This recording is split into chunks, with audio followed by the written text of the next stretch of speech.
Hola, muy buenas tardes. Good afternoon. My name is Abelardo de la Peña Jr. I'm the Director of Marketing and Communications here at La Plaza de Cultura y Artes. Welcome you to En Casa con La Plaza. En Casa con La Plaza is our virtual programming, our demonstrations, conversations, performances, and presentations. Been doing it a little bit less frequently lately because there's just so much going on at La Plaza de Cultura y Artes. I'd like to thank our sponsors, Union Pacific Foundation and the Institute for Museum and Library Services, for making this show possible. A little bit about what's going on at La Plaza. We have our galleries are open Wednesday through Sundays from 12 to 5 p.m. They're at 501 North Main Street. We're getting ready for a brand new exhibition. So July 22nd, the collected works of Margaret Garcia, they're on our gallery walls. You're welcome to join us at our reception on next Friday, the 22nd, from 6 to 8.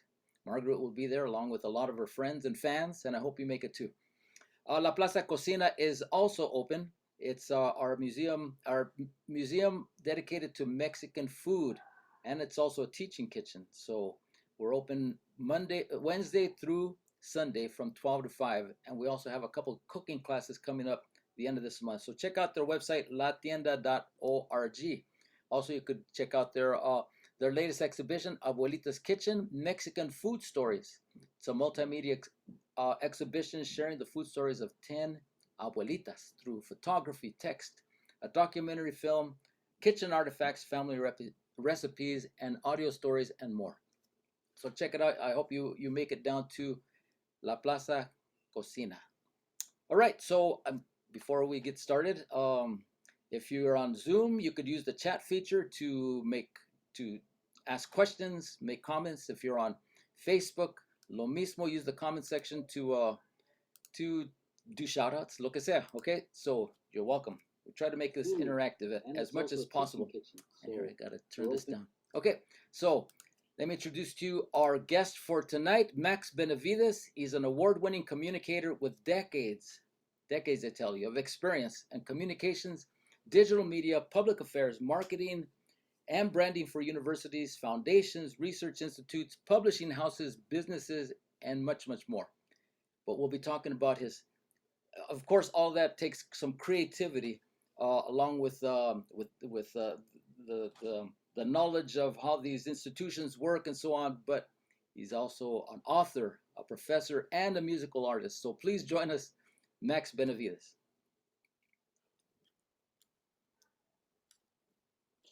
There you are, Max. Hi, Abelardo. Hi there. I see that I misspelled your name on the Zoom, so let me just make a quick correction. Oh, great. There you go.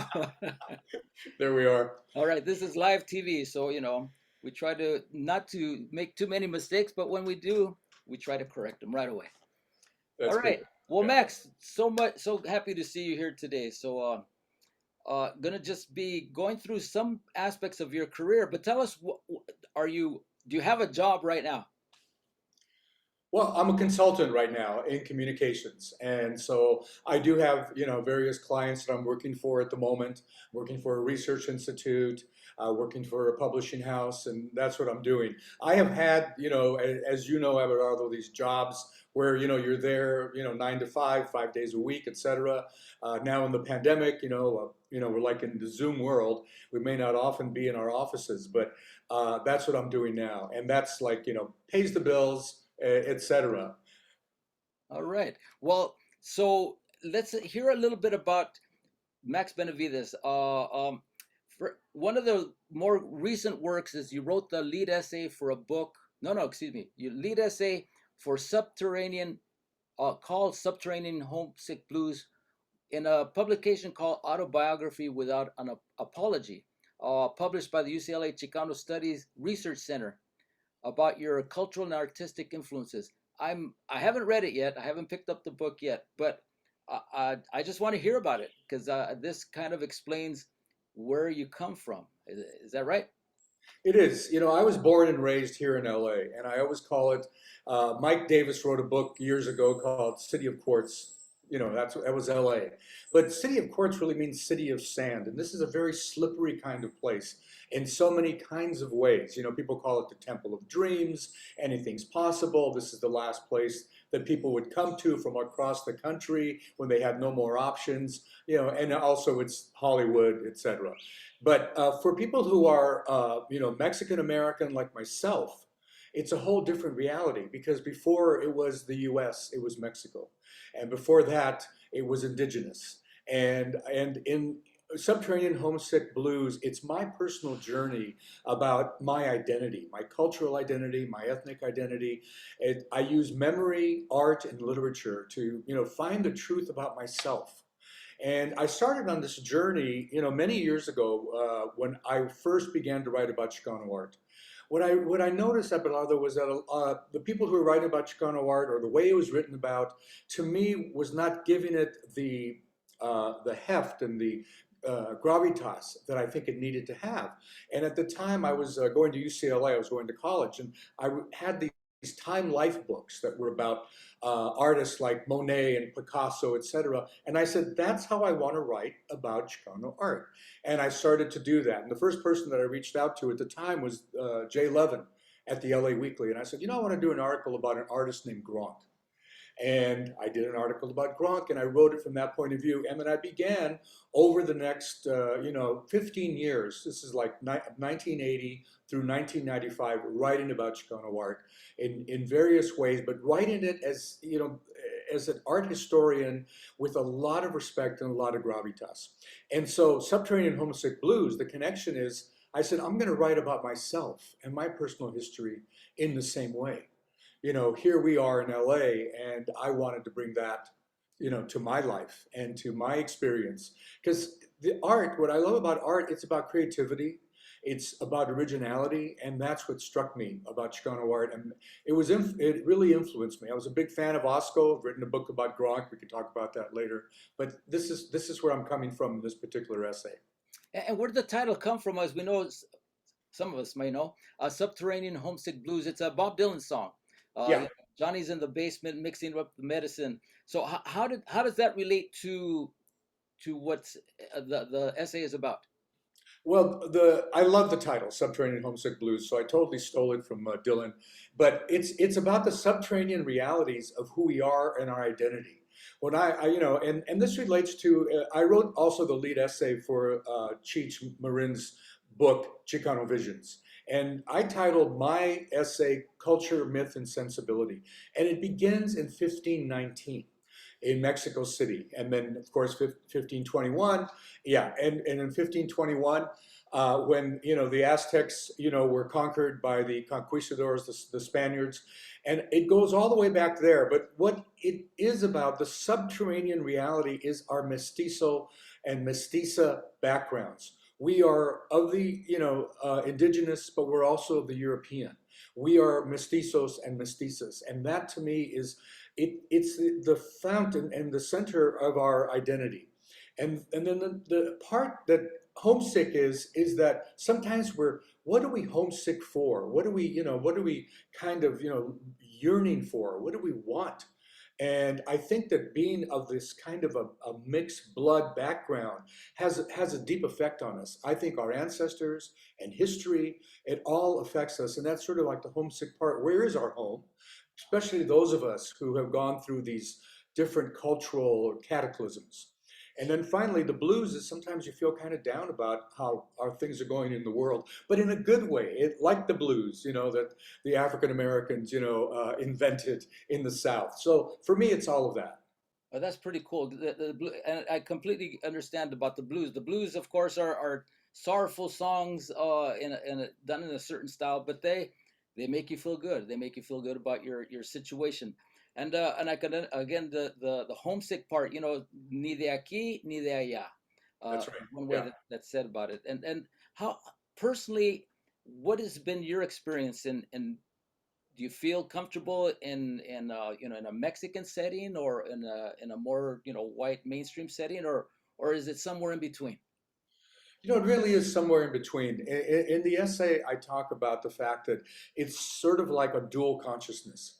We have to, understand where we come from and respect that, how wonderful Mexican culture is, how wonderful Mexican American culture is, and how today's, Latina culture is really, very, to me, so fascinating the way it's going through a lot of changes with particularly new generations. And then for me, I'm in a white world. I operate also in a white world, as we all do. And there's this really great saying that someone said, well, I've made a contract with white America.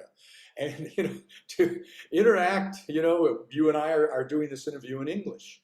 Yeah. You and I have learned English, and when I went to school, I went to Catholic school, and the nuns, when I got to school speaking Spanish, they said, oh, you can't speak Spanish. You're never going to be successful if you speak Spanish. So, they kind of tried to erase that. So, all those are the realities that are there that you live with. But at the end of the day, you have to say, who am I? What is my true self? And then go from there. It's the same thing. That's why I wrote for so long about Chicano and Chicana art. It really, is about people who have delved down into, their own reality and then brought it back to us in their art. The thing that I love about art, and you may have heard this before, Abelardo, was that works of art are storehouses of psychic energy. And so what I tried to do was tap into that in the art that I wrote about. And I think it's true for ourselves as individuals. We are storehouses of psychic energy, and we got to tap into that. And that's what I tried to do in this essay. I have a poem that I have in the essay, and it's about my great grandmother. And she was came from Durango in Mexico during the Mexican Revolution, and she brought my grandmother. Her husband had been shot, by the federal troops, and she came all the way from Durango to Los Angeles.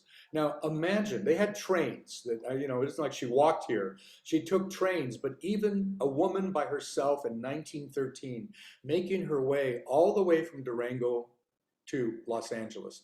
So she gets here, and she brought a trunk with her. And in that trunk, she had a book. And the name of that book, Don Quixote, by Miguel Cervantes. And one day, I'm going through her trunk after she passed away. I find the book, and she had made in India ink little notes in Spanish in Don Quixote, of all things. And so that's part of my history. Here she is, she had and then she lived in Chavez Ravine. She was a curandera, she was a fortune teller. You could go to her and she'd read you, tarot cards, tell your fortune. But also, she read great literature. That's a great novel in the original Spanish. And I just say that's part of my history. That's part of my personal history. And I really love it because she put me to a whole nother place.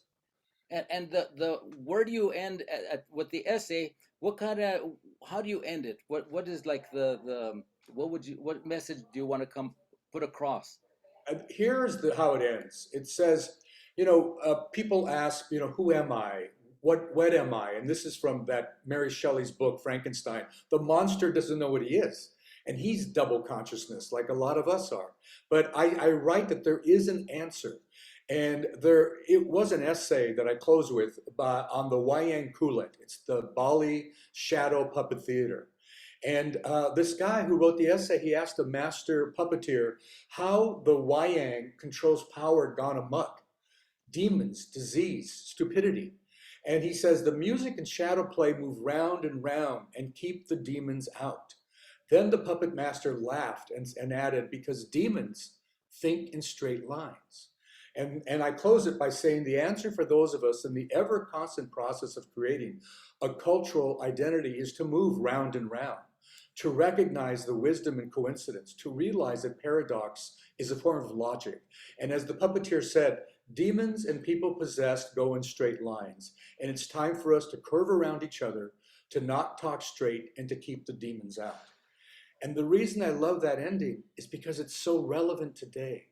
I feel that we, in our overall society at this moment, Abelardo, are surrounded by demons and demonic energy.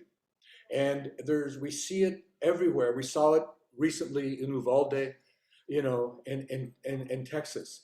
That whole drama that played out that was so tragic, that's demonic. And that's because, just simply put, politically, We have not been able to outlaw assault rifles. But there's more to it than that. Who were those kids? Those kids were you and I as kids. They were, they were little Mexican American kids in this little town. All they were doing was going to school, and they were slaughtered. Hmm. So to me, when I talk in that about keeping the demons out, it really is relevant to our how we think about everything. We have to think creatively. We have to think artistically, and we have to try to find original ways of being and creating.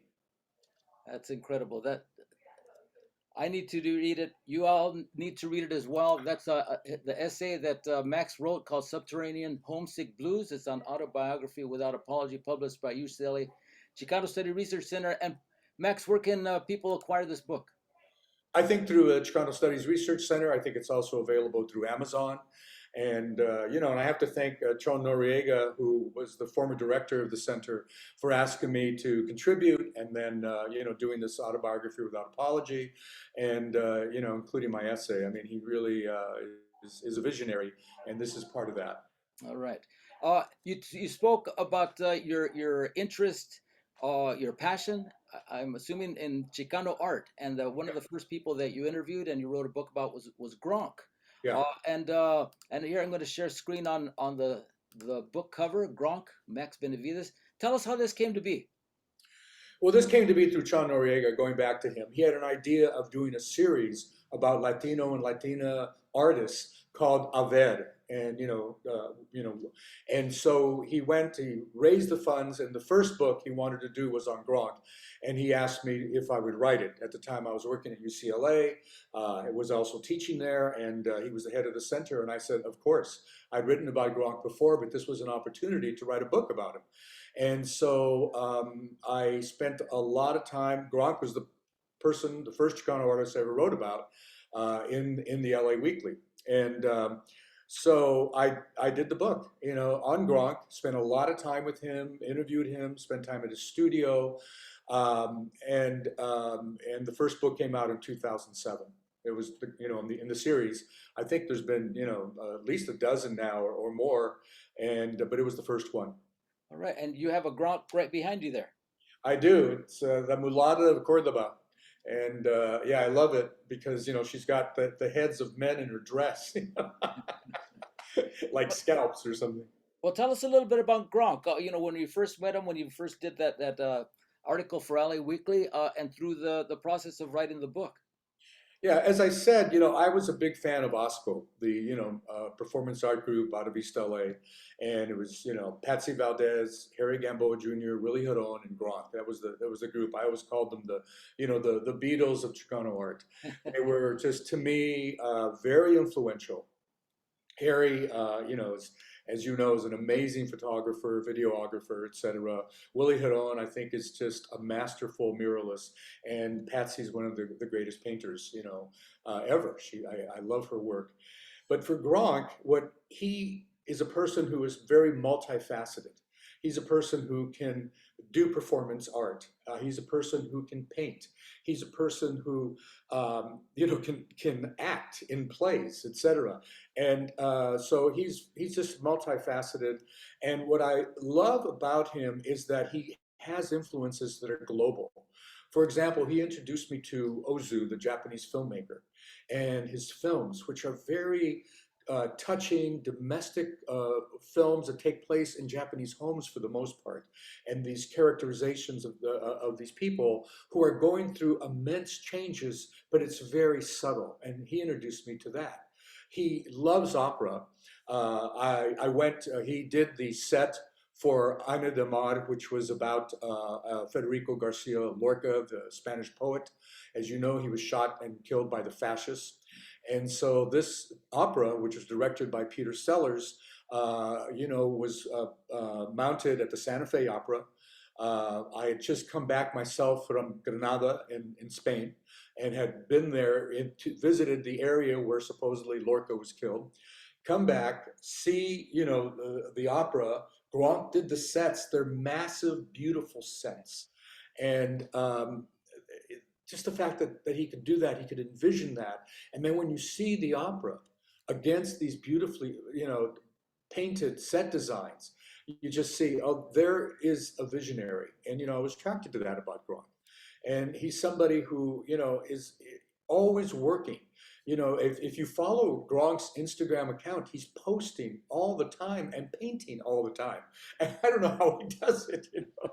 But yeah, he's very special. And one of the things in one of the chapters in the book, it's a hotel senator, and he did a show called Hotel Senator, and the piece that is the signature piece. And there was a hotel senator across from his studio, and it was a place where, like, the people who didn't have anywhere else to go would go and Sure. stay in the hotel, right? And so he calls this piece Hotel Senator, but the main character in the painting, his head is a flame. And it's so strong and so powerful. And I say that it reminds me of Auschwitz.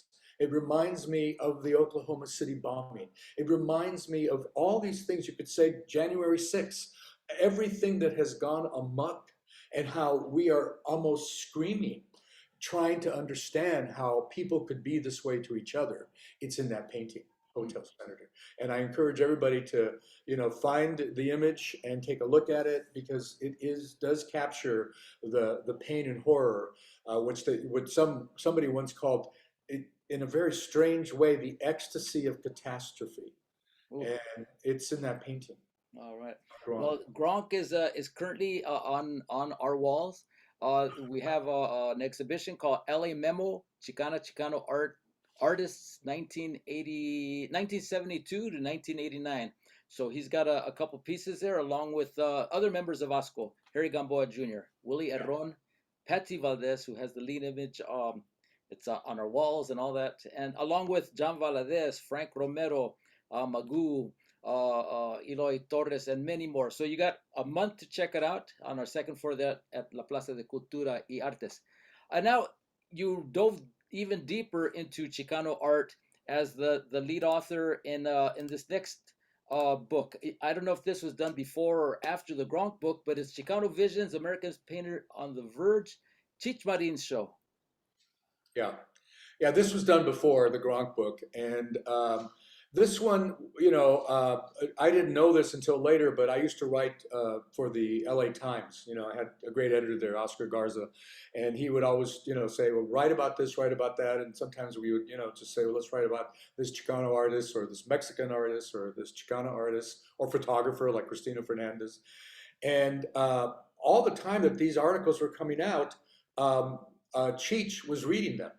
And I ran into him at some point somewhere, and he said, "You know what?" He says, "I love reading your work, and I would like you to write the lead essay for my, book on Chicano Visions, on that show toured the whole country, as you know."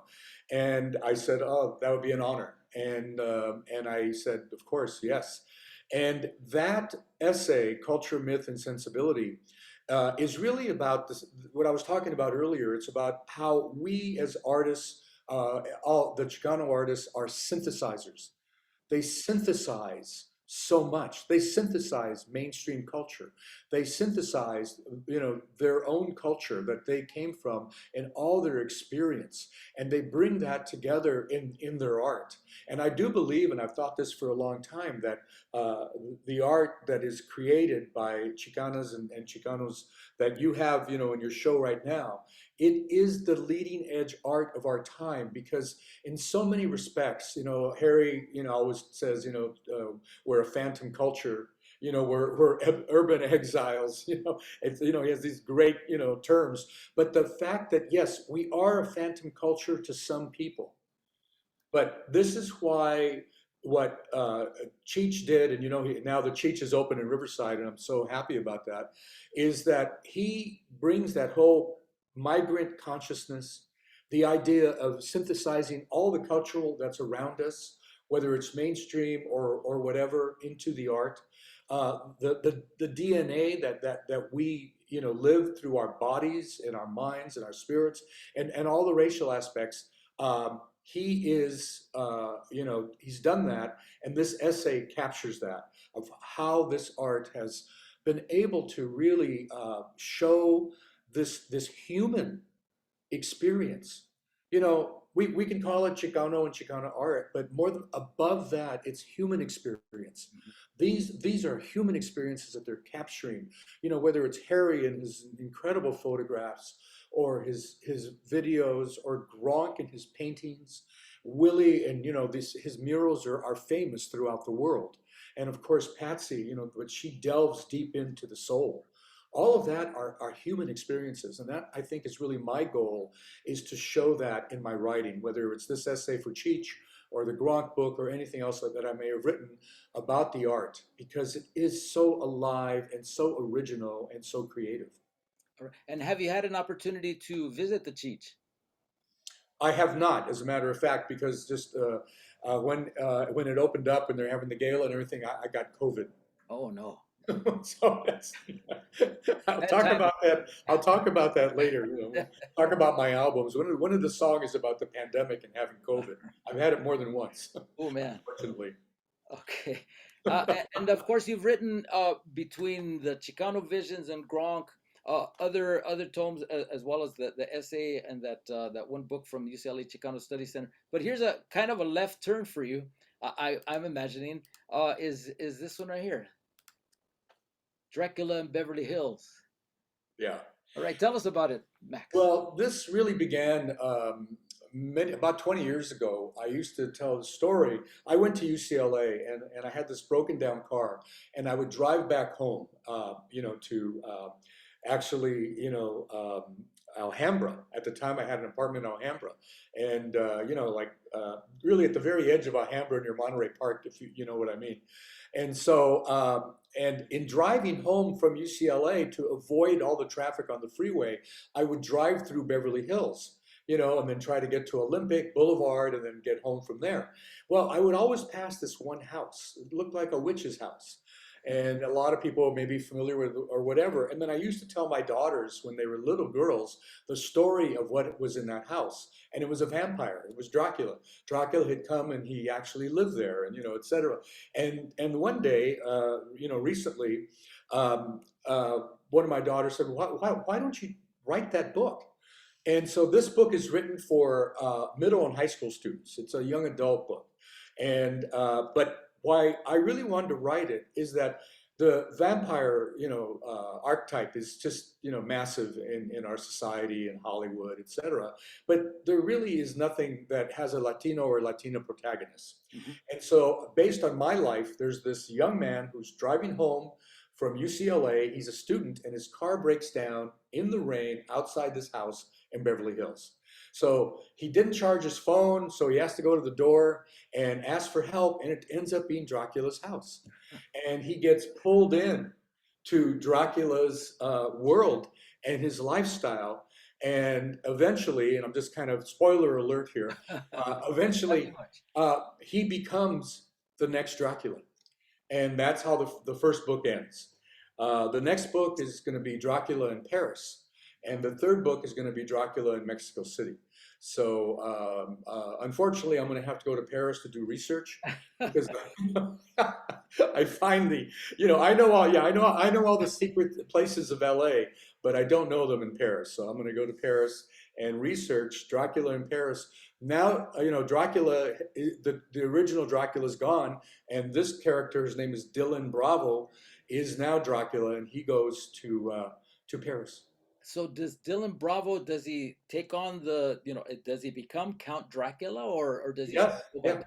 yeah. He's the new Dracula. He, at the end of the story, Dracula, gives him his blood, and he's lived 600 years. Dracula has a real life crisis in the book, and he says, "It's over for me. I don't want to live anymore. You live 600 years. You've seen it all."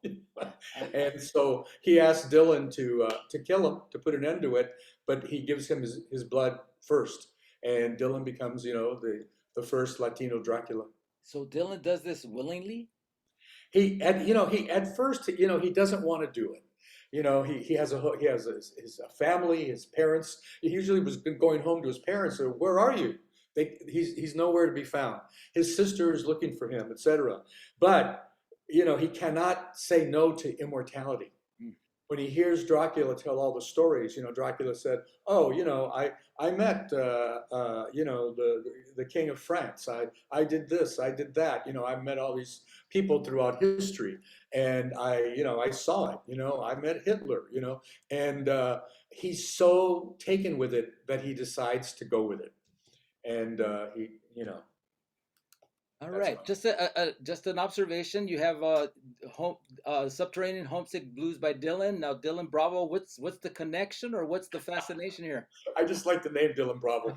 Right. Yeah, I am fascinated by Dylan, and I'll talk about what I stole something else from him when we talk about my albums. But yeah, I am fascinated by him because when I was a kid, when I was in high school, I had to give a speech. I was in the debate club, and I didn't really have anything to go. And so, the Sears in East LA was Yeah. there for a long time. It's not Sears anymore, but still has the Sears sign on it.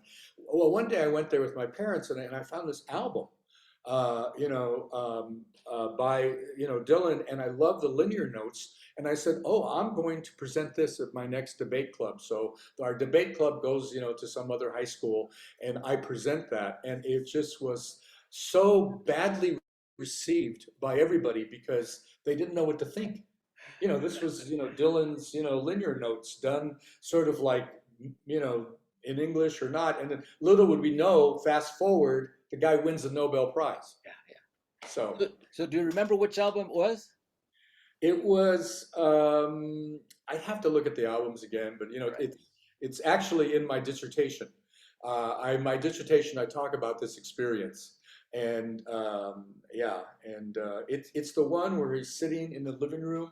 He has this silk shirt on, with this woman. I don't know Yeah, if you know. it's bringing. I think it's bringing it all back home. Bringing it all back home. Okay, well, Dylan, so you get it. Yeah, that's the album, and the linear notes are the ones that I gave. Although I did win a little prize there. Some people liked it, but there were some judges who really felt that it was way out there. Oh, crazy. All right. I just was. I'm sorry, Facebook people out there. Well, first of all, on our chat, we have Harry Gamboa Jr. joining us along with Barbs. They're glad to join in. Hey guys. And here on Facebook, Karina Livier, I'm hoping that's how it's pronounced. She says, "Love these takes." Amparo Savana Chepote says, "Great convo. Ni de aquí ni de allá, the immigrant's life." Karina again, art as a reflection of human experience. And John Echeveste, former CEO of La Plaza de Oh, Cultura, John's great. how has Chicano art evolved since its inception? Who are the new Gronks, Magoos, and Patsies? Well, that's a good question. They're out there. Some of them are writing. Some of them are not necessarily Mexican American.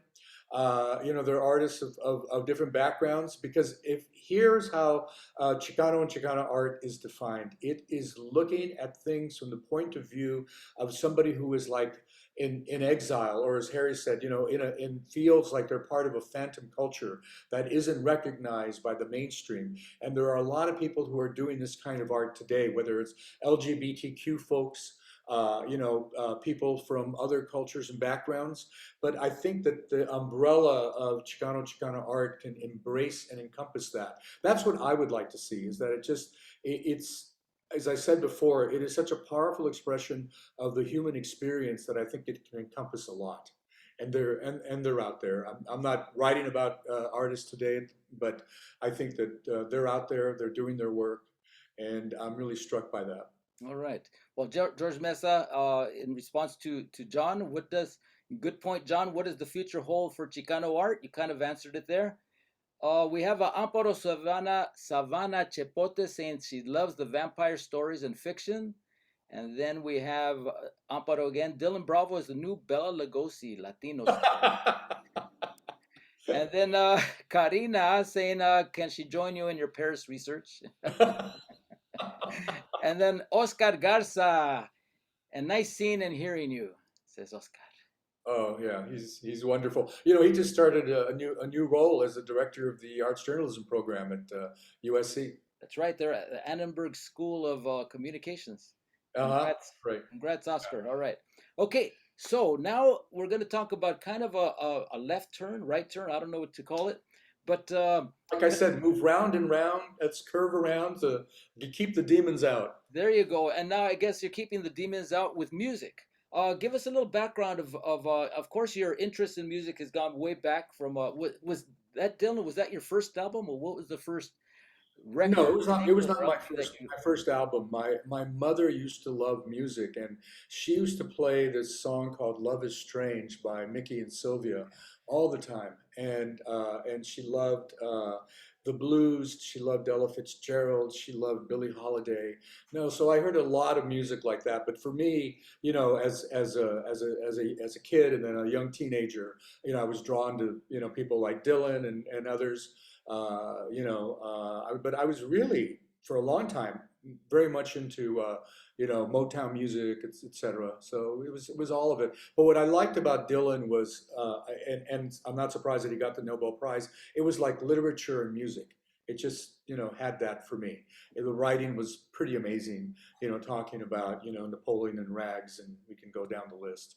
All right. And now you started recording. What got you started? How long have you been playing music, and when did you start the recordings?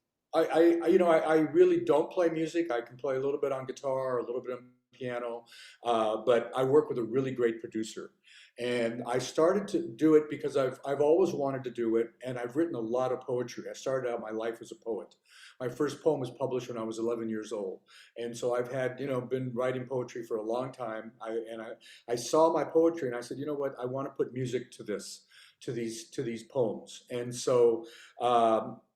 The first album, American Dreamer, came about because I really was upset that the Dreamers, and there are something like 800,000, young people who were brought here, and people want to send them back to where they came from, mainly Mexico, but they're not Mexican in the sense of, being Mexican from Mexico. They are Americans. And so I wrote American Dreamer to honor them. And then I thought I would fill out the album with, three other songs. So my first album has, 4 songs on it. And I used the name Max Dante and for my music, and the reason is that I am a big fan of Dante, the Italian poet who wrote the Divine Comedy, and he has always been an inspiration for me. And just like Bob Dylan's real name is Zimmerman, he took the name Dylan from the poet Dylan Thomas. I took Dante from the Italian poet Dante, so Max Dante. So I took a little page out of his book there. All right. Well, we're gonna. I got Apple Music. No sponsorship from Apple yet, but I'm gonna. They could afford to do it if they did. I think they could. Well, Yeah. here's gonna play a snippet of American Dreamer. You could find it on Apple Music, Spotify, a couple other places, right, Max? It's all over. Wherever you can stream music, you'll find it. All right, here goes.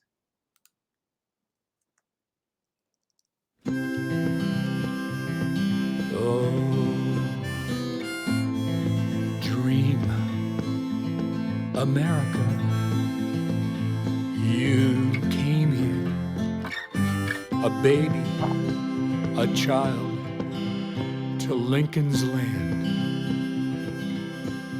Some want to send you back to a strange place you don't know. This is your home. You are American through and through. You bleed the red, white, and blue. This land is your land, American dreamer.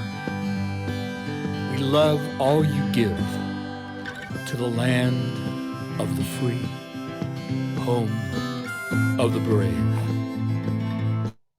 Give us. Wow, Yeah. pretty And powerful, Max. and really it is the fact. I really do believe that the Dreamers are American, and they do bleed the red, white, and blue, and they are giving so much to our country. And so I felt that I wanted to honor them. And another song that I ask you to play, particularly because Harry and Barb are on the line, is 96 Tears. If you're familiar with 96 Tears, it's Question Mark and the Mysterians. And they were a group of Mexican Americans who went from Texas to Michigan and recorded this song. And this happens to be like the #1 punk song, of its time. And I had to do it. So if you can just play a little bit of that in All honor of right. my friends Here, here. here goes. All right, let's go.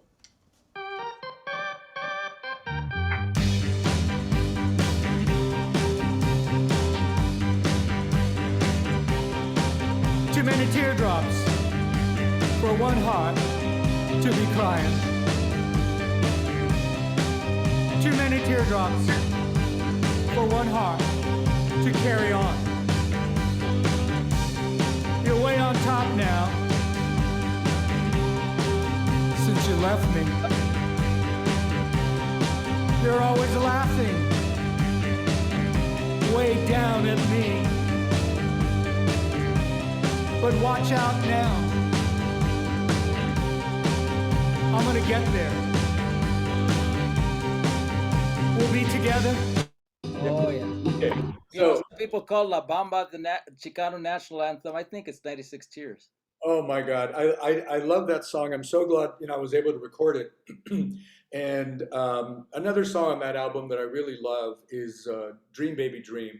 It was originally done by the punk group Suicide, and the guy who did it, his name is Jeff Vega, but he was actually Jewish and he wanted to be Jeff Vega. But he recorded "Dream Baby Dream," and as those of you who are Bruce Springsteen fans know, that Springsteen closes his concerts with that song, and I did my version of "Dream Baby Dream" because it's all about imagining, inspiring, and of course having a dream about creativity, art, your life, whatever it may be. And so I love doing that. But my next album that I did, Blood Moon, one of the I recorded it during the pandemic, and as I said earlier, I had COVID and I had it really bad in 2020. And so when I felt better, I said, I really want to do a song about the pandemic, and it's called "When We Got Lost." I don't know if you have it there, but this song is about what happened to us when we were locked down.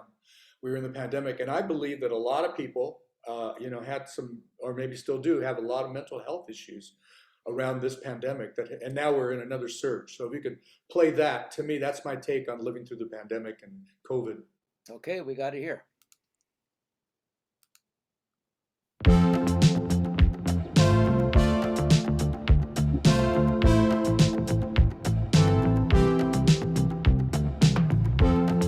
We escaped, found secret places, wet, deep spaces, numb and shaking, delirious like a heroin spell, rapture like a hypnotic climax.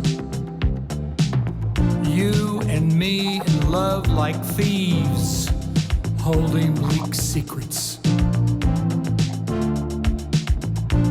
How does it feel to escape to no place, to be invisible, unreal? We are the play, lost in confusion, dancing a strange ballet, the last illusion. We were time melted. Yeah, and that was all about that whole experience of like, how does it feel to be invisible? It was so unreal. And in this album, the second album, I used a backup singer, and I worked, with a female singer who's really excellent. She's Swedish and Peruvian, has a beautiful voice, and so she's with me on many of the songs on the second album. And what's her name? I don't know if she wants me to say her name. Okay, Or no not. problem. Just hold off on that. But All right. yeah. Okay, well, we have Mark Anthony Cruz. I'm digging this program. I hope I can access it later as I keep jumping on and off.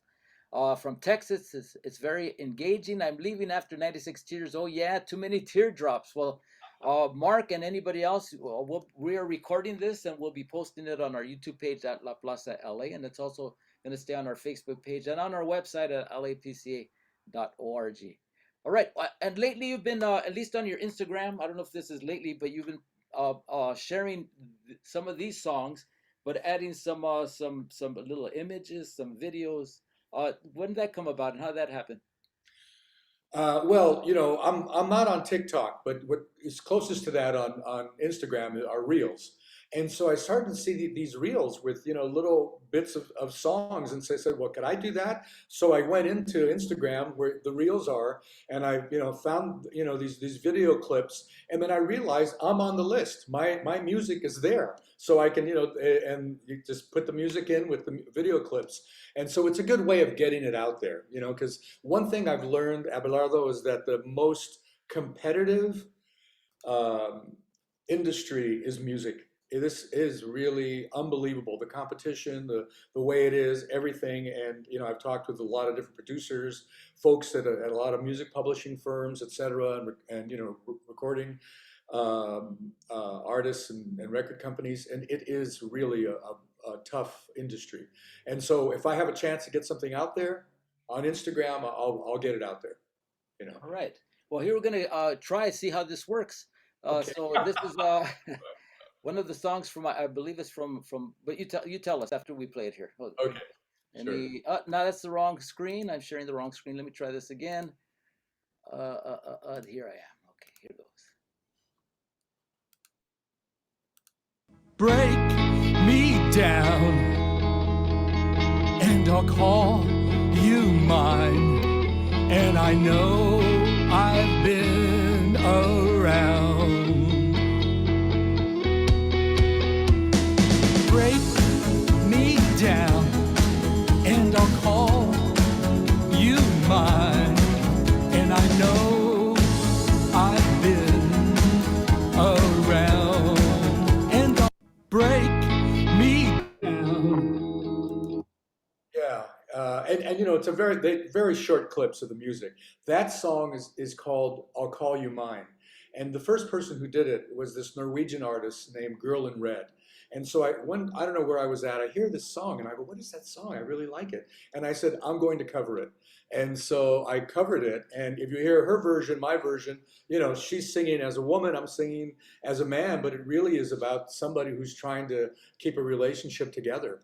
And it's not easy. I've always I wanted to write about, the experiences that I've had culturally, but I also wanted to write about love. I wanted to write about heartbreak. I wanted to write about all these things, including the pandemic, in music, because I feel that's the language that a lot of people really love. And I just, want to be part of that. All right. No, I really like that song. It's one of my Oh, favorites. call you mine. Yeah, it is a great song. I didn't write it, but I covered it. All right. Good choices. Thank All you. right. Hey, well, thank you, Max. We're running out of time here, but tell us what's next. I mean, you've done so much already, but I'm still My sure next you got more to go. My next album is going to be called Salome's Last Dance. If you're familiar with the Salome story, where she dances for Herod, and she's fallen in love with John the Baptist, but he won't fall in love with her, so she says, "Give me his head." And so that's the lead song of my next album. Some other songs as well. I'm doing another book that's based on my personal experiences. I grew up in Montebello, and it's called Paris in Montebello, and it's a story of my family, done in little vignettes. And so that will be coming out. That's also for young adults. And I already said Dracula in Paris, and I redid a trilogy of plays called Dust Trilogy, and it's 3 one-acts, and I'm trying to get those produced. So that's what I'm working on. Wow. And yet I still see you walking around the streets here in South Pasadena. When do you find the time for all this? Well, I just make the time. That's a very good question. I make the time. I sometimes, really get up early and work in the mornings, or stay up really late and work at night. All So right. Well, thanks for joining us. Thanks for taking the little bit of time that we have here. Well, thank you for inviting me. It's been a pleasure. It's fabulous to see you. I'll see you on the street again here in South Pass. Yeah, I know. All right. Well, thank you. If we don't see each other sooner, hopefully you're going to be able to make it out for Margaret Garcia's opening next week on the 22nd. And I'm just gonna just share screen again and give you just a little message from Margaret herself. A ver. My name is Margaret Garcia. I'm an artist, and and I will be exhibiting my collected works at Plaza de Cultura y Arte, along with some new works like Inspire Painting. The show opens July 22nd, 2022, and closes June 11th, 2023. I hope you have some time to come down and visit, bring your family. I would love to share this with you.